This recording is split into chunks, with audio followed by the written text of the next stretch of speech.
यहाँ गुरु तोड़ता भी नहीं, देखता रहता है, और शिष्य उसी देखने में गल जाता है। कठोर गुरु और वह शिष्य जो मिट गया। यहाँ शिक्षा नहीं दी गई, छीन ली गई। हर शिष्य सीखने नहीं आता, कुछ शिष्य खुद से हारकर आते हैं, और ऐसे शिष्य के लिए करुणा नहीं, निर्दय सत्य चाहिए। वह युवक दुनिया से टूटा हुआ नहीं था, वह खुद से थका हुआ था। सब कुछ किया था, सफलता, प्रेम, साधना, लेकिन मन हर जगह साथ चला जाता था। उसने सुना था, एक गुरु है जो किसी को समझाता नहीं, जो बचे वही शिष्य। वह वहीं गया। गुरु पत्थर पर बैठे थे। शिष्य ने प्रणाम किया। गुरु बोले नहीं।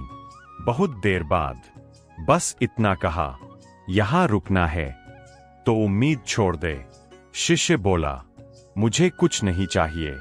गुरु ने देखा और बोले, झूठ। गुरु ने कहा, यहां रहकर तू किसी से बात नहीं करेगा और मुझसे कभी प्रश्न नहीं पूछेगा। शिष्य चुप रहा। कोई साधना नहीं, कोई मंत्र नहीं, सिर्फ झाड़ू, पानी, लकड़ी और गुरु की अनदेखी। पहले हफ्ते मन चिल्लाया, यह व्यर्थ है, यह गुरु गलत है। शिष्य का अहंकार हर रात उसे जगाता रहा। एक दिन गुरु ने कहा, तू बहुत चालाक है, बस इतना। यह वाक्य शिष्य को पूरी रात जला गया।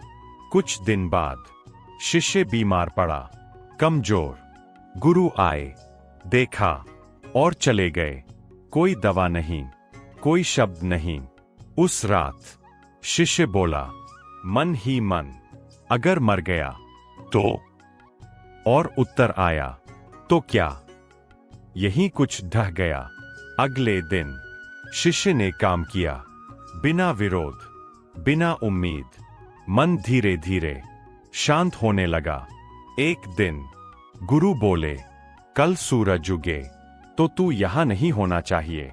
शिष्य ने सिर झुकाया। शिष्य चला गया।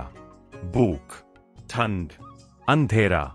मन बोला, लौट चल, लेकिन कोई लौटने वाला नहीं था। जंगल में बैठे बैठे वह थक गया। न भगवान, न गुरु, बस सांस।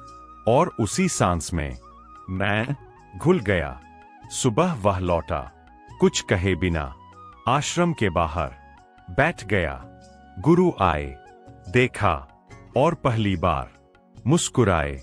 गुरु बोले, अब तू यहां रह सकता है। उस दिन के बाद शिष्य वैसा नहीं रहा। वह बोलता था, लेकिन कोई बोलने वाला नहीं था। काम करता था, लेकिन करता नहीं था।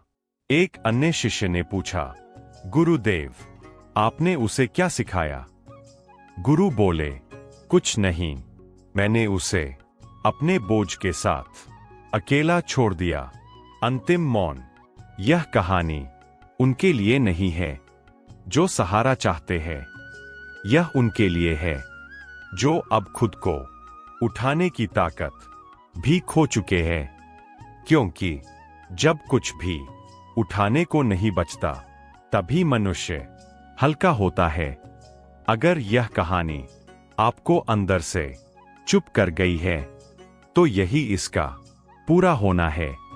अब चाहे तो अगली कथा मैं और भी लंबी और भी अंधेरी, लगभग समाधि जैसी लिख दूं।